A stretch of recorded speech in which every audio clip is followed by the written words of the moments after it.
হযরত আবু সাঈদ খুদরি রাদিয়াল্লাহু তাআলা আনহু থেকে বর্ণিত, তিনি বলেন, একবার এক ব্যক্তি আরেক ব্যক্তিকে এই সূরাতুল ইখলাস বারবার পড়তে দেখলেন।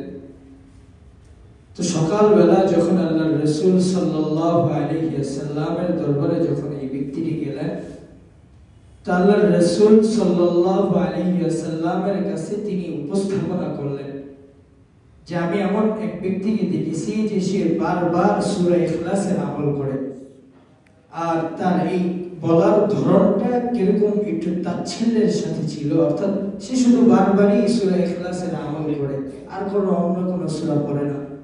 তো আল্লাহর রাসূল সাল্লাল্লাহু আলাইহি ওয়াসাল্লাম ওই ব্যক্তিকে লক্ষ্য করে বললেন, ওয়াল্লাযী নাফসি, ওই সত্তার কসম যার হাতে আমার প্রাণ, ওয়া ইন্নাহা, এই সূরাটার মধ্যে হলো কেউ যদি এই সূরাটা একবার পড়ে, ওয়া ইন্নাহা লাতা'দিলু সুলুসাল কুরআন, এই সূরাতুল ইখলাস হলো পুরা কোরআন শরীফের, অর্থাৎ কোরআন শরীফের পুরা কোরআন শরীফের 1/3, অর্থাৎ কেউ যদি সূরাতুল ইখলাস একবার পড়ে তা আল্লাহ তাআলা তার আমলনামায় 10 পারা কোরআন পড়ার সওয়াব দান করবেন।